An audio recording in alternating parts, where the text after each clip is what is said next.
Welcome, everybody. This is John Palmadoci, Dr. Speed Selling, and this is the Raging Verbalist. And this is Raging Verbalist number 180, for those who are keeping track. If you're new, welcome. If you're an old-time listener, thank you, or I guess viewer. I guess you can listen and see. Wow. Two senses at once. Anyway, Raging Verbalist. Raging Verbalist is my weekly. We do it on YouTube. We do it on Facebook. Facebook is at the Position to Win book group. And if you're on YouTube, hit the like and subscribe. And if you want to be annoyed, hit notifications. And with me, as always, is the ever lovely Sandra. Sandra steps in for you and asks the questions that you would ask if you had prepped for this topic. Welcome, Sandra. Hello. How are you doing? Doing great. Glad that we're able to hit this and get it done. And it's kind of an exciting one that we're going to be talking about. Quick personal thing, a little shout out, because I know he watches every week, is that it's my brother's birthday. So happy birthday. So that way the whole world knows it. And hopefully you're sending Michael positive waves. So happy birthday. Yay, happy birthday. Wow, I mean, that's a lot of enthusiasm. I don't know. Okay. So what are we talking about today? Where are we going today? All right. So we're on the subject of real estate crisis. So is the real estate market in trouble like it was just before the Great Recession? Well, it's interesting because just before the Great Recession, I actually spoke at the National Association of Mortgage Brokers in Baltimore, Maryland.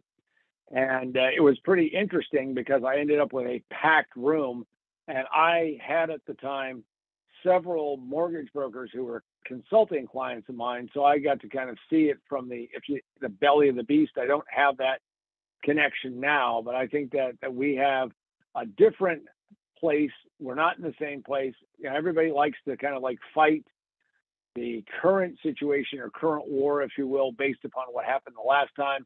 I don't think we're in the same position as we were the last time, but there are some very ominous clouds, and we'll be getting into more of those as we go along. And what year was that you spoke there? Now, we've been digging, burrowing, trying to find the exact year, but it was probably 2005-ish timeframe. And so well ahead of, when the crisis, when the spam hit the fan, if you will, and we had a big kerplop. So what did you talk about then? So the topic was the coming crisis in the mortgage market. And what I had seen is that all of my clients and I was helping them find more mortgage brokers, build the business, doing sales and marketing consulting, is that all of the clients that I had just an amazing amount of business going on, and people who had refied before were refining again and taking money out and tapping their homes as a big giant piggy bank that they could crack open at any point in time and just bang, have all the money that they wanted. And things were getting crazy. I mean, there were 125% loan to value loans going on. And there were people who were making, doing deals. I had two guys who were sales broker guys in Colorado that I just always thought about. Dave was one of them. And Dave's method of marketing, and I have to give it up to him because he made good dough, made six figures a year, was that he joined bowling leagues, and he went to 8 different bowling leagues a week. So every day of the week, that was his deal. And his pitch was really simple. Do you own a house? No. Do you want to buy a house? Yes. By the way, I've got mortgage money. You qualify. And he did that for years. That made me nervous because literally, he was working that circuit and just, and people need a mortgage, maybe, but it was because money was so inexpensive and you could get teaser loans. Now, he had an uncle, we'll call him Frank, and Frank was a barber. It wasn't a hairstylist, so he was doing like $12, $15, $20 cuts, and he started pitching people and was using the stuff that I talk about in speed selling. and literally started doing that. And he was making like $40,000 a year part-time, a lot better than cutting hair. And of course, Frank went a little funny in the head and thought, well, maybe I should quit cutting hair. And I'm like, no, that's how you actually get to talk to people, because you've got a sharp object and you're talking to them about money. I mean, you're not going to go running away. So I did this. I believe it was, and I'm, I would love to have a copy of what I exactly said, but they had technical difficulties at the conference I spoke at, never got a copy of it. This is one of the reasons why, here's a little bonus for all of you out there. If you actually go speak anywhere, always bring your own recorder and record a separate track, because I can't tell you how many screw ups the AV problems and people I've had. Anyway, pack room, and they had a reporter from Forbes magazine, and my discussion of the coming crisis was the fact that people were able to get loans who had no prayer of paying for them, and they had teaser rates that were ridiculous. Like, you could actually get a adjustable rate loan that at 1 7/8% interest only, no documentation qualified, put your name on there, and away you were going. So yeah, that was what I talked about. When I asked the journalist from Forbes, I said, I'd like to get national exposure on this topic. He said it was too provocative, and was really just kind of some wild flailing around. Never did get back to him when the whole thing just went down the drain. But I was definitely had the crystal ball in high hue at that point in time. So speaking of your crystal ball, what is your crystal ball saying about this one? This one's going to be different for several reasons. However, because prices had gone up so dramatically, so quickly, I think what we're going to see is that there's going to be at least, we have at least leveling off. However, for those people who are going to have to sell, right? The old gun to your head and you've got to sell, we're going to see some people taking some haircuts all over the place. Some markets get super heated. And because they get superheated, you're going to see that happen. But as far as a across the board global collapse like we had last time, and it was a global collapse of mega proportions, one of the things was that people bundled all of these mortgages together, securitized them. I mean, for heaven's sakes, people in Iceland were buying mortgages in all over the United States. I mean, that's how crazy it got globally. So I don't think we're at the same spot in the same place as we were before. However, we're going to see lots of issues happen, especially given what has happened in the mortgage industry and the mortgage rates and how those things have changed. And this just gets back to one of the most important things that you can do, which is make sure that you're prepared for what is going to happen. Now, part of that preparation is being well informed and not being a person who just wants to believe that you know what's going to happen. And I have two things that can help you. One in particular is most businesses fail in the first 5 minutes. It just takes them 3 to 5 years to realize it. You could actually say most people who are buying real estate, they make the wrong decision in the first 5 minutes and they live to regret it. You can get this physically at positiontowinbook.com, positiontowinbook.com, and ask for myself, the author, to sign it. Of course, I've got my co-conspirator, co-author, business partner, Dave Batista, and we'll get these out to you. Also, you can go to Amazon, Barnes & Noble, Books A Million, and you can get the physical copy, or you can get it digitally, Kindle, Nook, and Apple iBooks. And then for those of you who are sitting there out there and watching this, of course, there's Remote Work for a Better World, which describes all the things that people should have done when COVID hit to make sure that the remote work was going to be better. Most of the discussion about why remote work did not work, they never read the book. So go out and pick that up. And finally, we have, of course, the Raging Verbalist mugs, coffee. I even hear tea is possible, cocoa, whatever your hot beverage is, and everything tastes better with a Raging Verbalist mug. All right, so let's get back to it, Sandra. What is the next topic? What do we have to, or what's the next question in our topic? All right, so for those who just bought a house, myself included, does that mean we're potentially at risk? Well, if you bought the house and you overpaid, and there were a lot of people who overpaid, just like the people who overpaid on cars, you're probably not going to be able to sell it and get exactly what you have in it. So if you just bought a house, you got to ask yourself, am I in good shape? Because if you're in good shape and you have a good loan and and it was fixed and everything was good, then you're probably just fine. If you bought it to flip it, some of you are going to find out that it's a falling knife syndrome, especially if you have to do it quickly, and that's going to be a problem. But my suggestion to anybody who just bought the house or have recently done this in the last 2-3 years is that you want to be very careful about getting the anxiety disease that says, oh, we got to move and we got to do something now. Think this through carefully. If you have decent, solid payments, I'm talking about where payment isn't crazy, stick with it, because rates have really bounced up there, and you've got to be just careful. Right. And based on all of the confusion in the market right now, should someone buy, sell, or hold?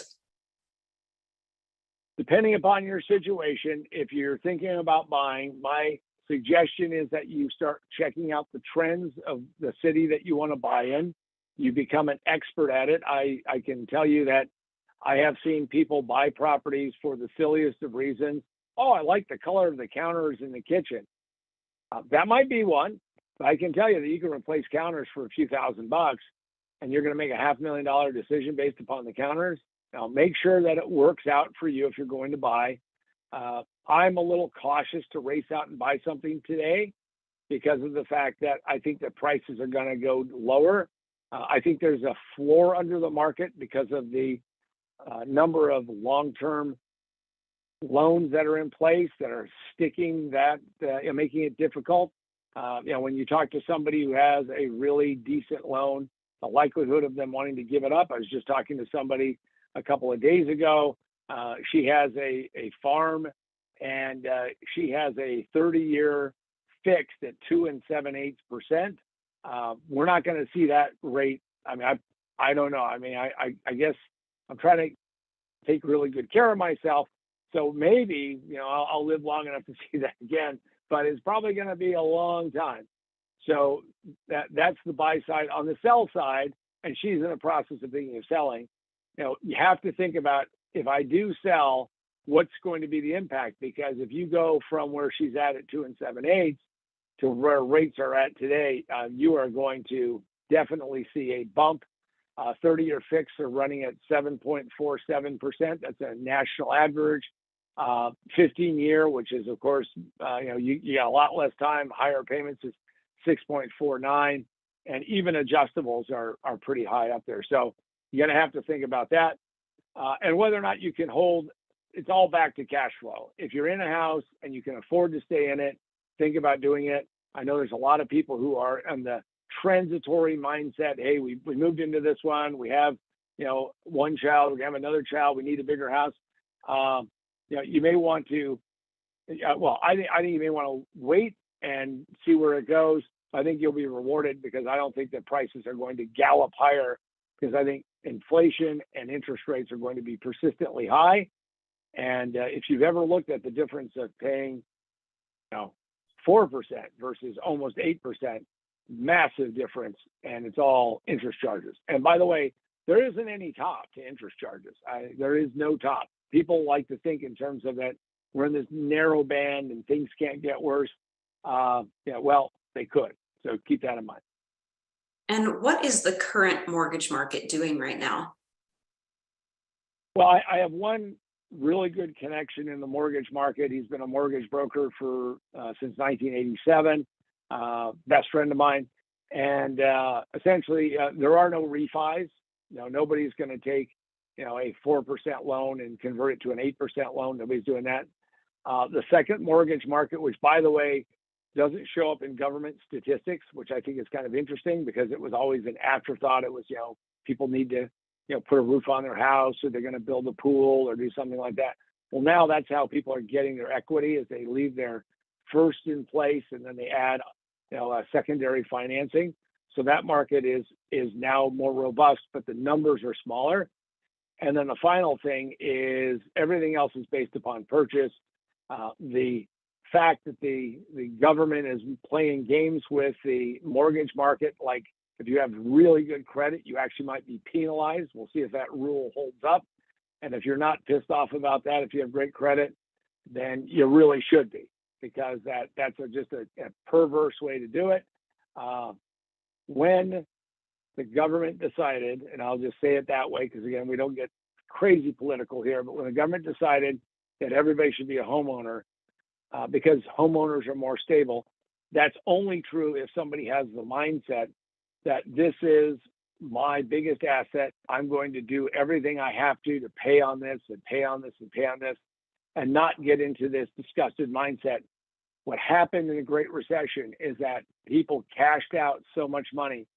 My neighbor next door, who, by the way, foobarred my refi when interest rates got cheap, because he burned his house to the ground, not literally. And what he did was he got a teaser rate. He was paying interest only, and he took out a huge chunk of dough, burned it all out, pissed it all away, and then, ducked and dived and stuck in the house for months and months and months, turned into years. And eventually that house was sold at a huge discount. I wanted to buy that house. And of course, the financial institution that ended up selling it, did they make it available to the neighbors? No. And I tried to find it and we missed out. But got a new good neighbor. But the fact is that that thing just, crashed this market around here. I don't see that happening quite again. But the government making this decision that we're going to punish those people who have good credit to pay a tax to supplement people who have lesser credit, bad incentives, bad idea. And I think that that's going to have some negative, unintended or intended consequences. Right. And what do you say to someone who has a house and has a good mortgage rate? What are their options?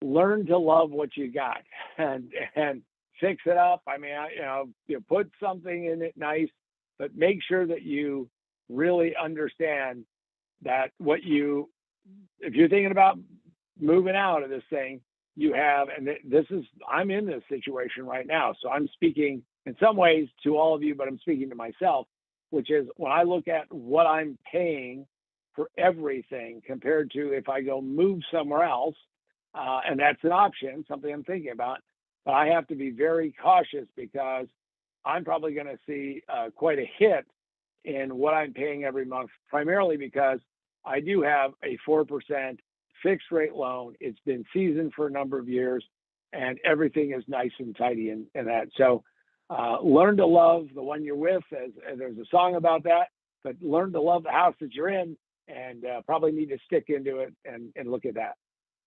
Right. And I know that you also watch the commercial real estate market. So what's happening there? Commercial real estate market is a dumpster fire. And it's a dumpster fire primarily because we had COVID. People started doing remote work. I wrote a book about it. And because of that, all of this thinking that, well, we're going to just say to people an edict, back to work. Well, I mean, Amazon white collar people are out protesting that, my God, they have to go into the office 3 days a week. I think that the commercial real estate market has been altered forever. And unless somebody figures out what they're going to do with it, we're going to see this process continue on. Now, I can tell you that there are many places where people are shocked. First and foremost, commercial real estate does not follow the same pattern as residential. So I'm involved in a commercial appraisal company. And one of the things that we do when we get incoming calls is everybody says, 2 years ago, they say, oh, the market is so hot in real estate, my property has to be worth a lot more money. And the answer was maybe, but don't count on it, primarily because it's on a different track.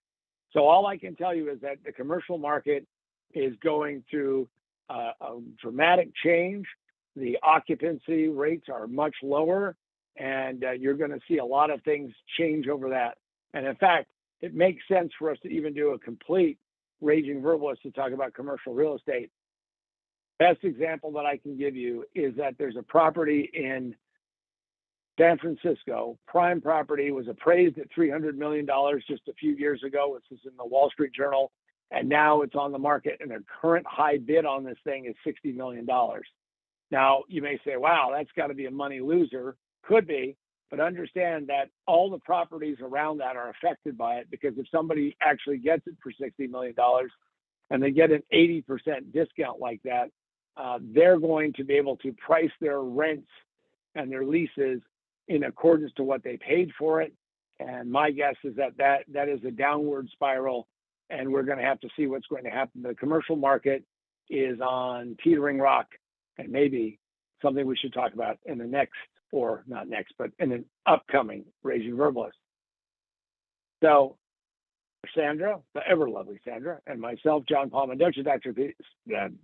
Speed Selling. Have a great week, everybody. This has been Raging Verbalist number 180, and be very aware of the fact that interest rates not peaked, in my opinion. They're probably going to continue to go up no matter what happens. Make sure that you always make financial decisions with a clear head, clear conscience, and make sure that you have the clock working for you and not against you, and you'll have a better outcome. And I wish you the best of luck in these turbulent times.